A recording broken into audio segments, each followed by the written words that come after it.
चलिए, आज चलते हैं एक ऐसी जगह के सफर पर जहां आकर लगता है जैसे फिजिक्स के नियम काम करना बंद कर देते हैं और आस्था एक जीती जागती हकीकत बन जाती है। हम बात कर रहे हैं भारत के पुरी में मौजूद जगन्नाथ मंदिर की। तो चलिए सीधे गोता लगाते हैं उन घटनाओं में जो इस मंदिर को धरती की सबसे रहस्यमयी जगहों में से एक बनाती हैं। सबसे पहली और सबसे हैरान करने वाली चीज है मंदिर के शिखर पर लगा झंडा।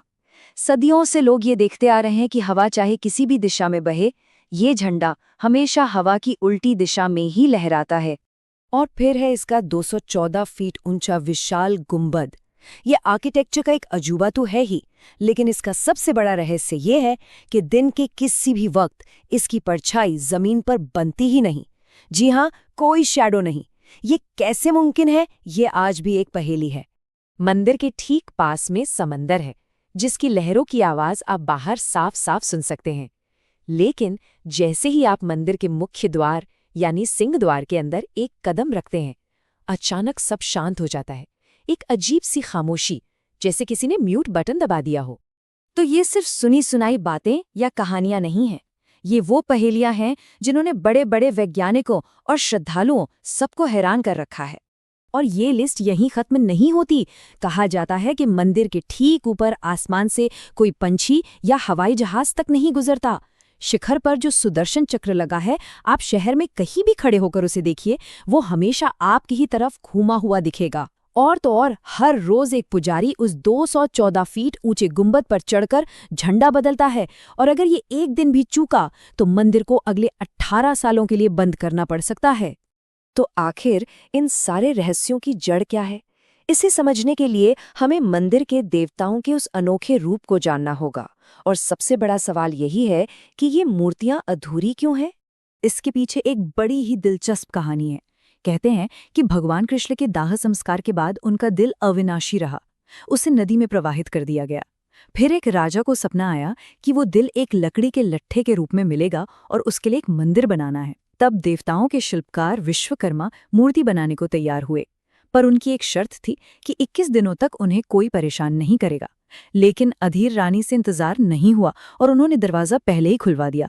बस विश्वकर्मा गायब हो गए और भगवान जगन्नाथ, बलभद्र और सुभद्रा की मूर्तियां हमेशा के लिए अधूरी रह गई। मंदिर के ये सारे रहस्य इसी एक बात की तरफ इशारा करते हैं कि यहाँ देवता सिर्फ पत्थर की मूर्तें नहीं, बल्कि एक जीती जागती सत्ता हैं।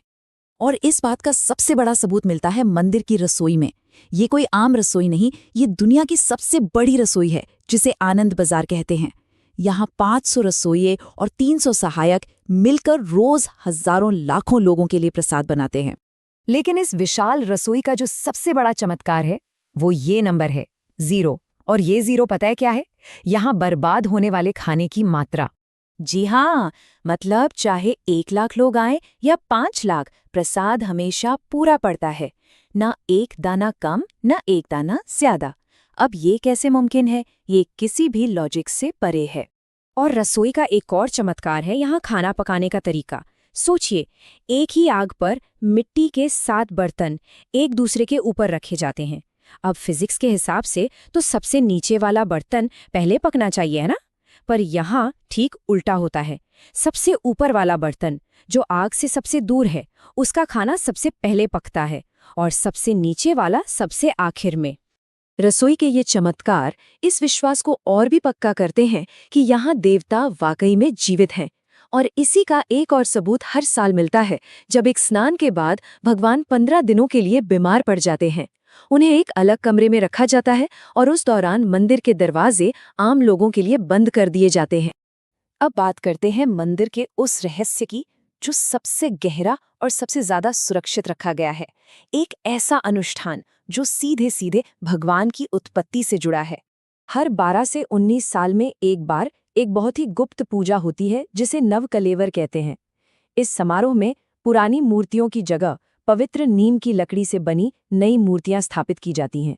और ये प्रक्रिया इतनी ज्यादा गोपनीयता से होती है कि सोचना भी मुश्किल है।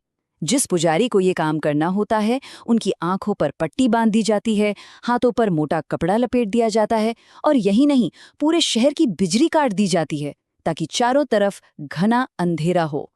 तो इस घने अंधेरे में पुजारी करते क्या है? वो पुरानी मूर्ति के अंदर से एक चीज निकालते हैं जिसे कहते हैं ब्रह्म पदार्थ। माना जाता है कि ये देवता की जीवन शक्ति है, भगवान कृष्ण का वही अविनाशी हृदय, और इसे निकालकर नई मूर्ति के अंदर स्थापित किया जाता है। इस ब्रह्म पदार्थ को ना तो कोई देख सकता है, न ही बिना ढके हाथों से छू सकता है। मान्यता है कि जिसने भी इसे देख लिया उसकी तुरंत मृत्यु हो जाएगी और शरीर तक गल जाएगा। शायद इसीलिए ये रहस्य आज तक रहस्य बना हुआ है। लेकिन जिन कुछ वरिष्ठ पुजारियों ने ये रस्म निभाई है, उन्होंने अपने अनुभव बताए हैं। वो कहते हैं कि जब वो उस ब्रह्म पदार्थ को हाथों में लेते हैं तो ऐसा लगता है जैसे कोई छोटा जिंदा खरगोश उनके हाथों में फुदक रहा हो, कुछ जिंदा, कुछ धड़कता हुआ। तो इन सब बातों का क्या मतलब निकाला जाए? ये सब क्या है?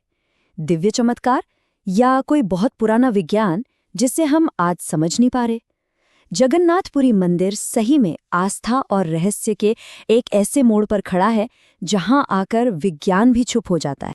एक ऐसी जगह जहां का झंडा हवा के खिलाफ लहराता है, जहां विशाल गुंबद की परछाई तक नहीं बनती, और जहां लकड़ी की एक मूर्ति के अंदर एक दिव्य दिल के धड़कने की बात कही जाती है। ये मंदिर हमें सोचने पर मजबूर कर देता है कि जब आस्था और विज्ञान आमने सामने खड़े होते हैं तो ऐसे और कितने सच हैं जो हमारी समझ से परे खोजे जाने का इंतजार कर रहे हैं।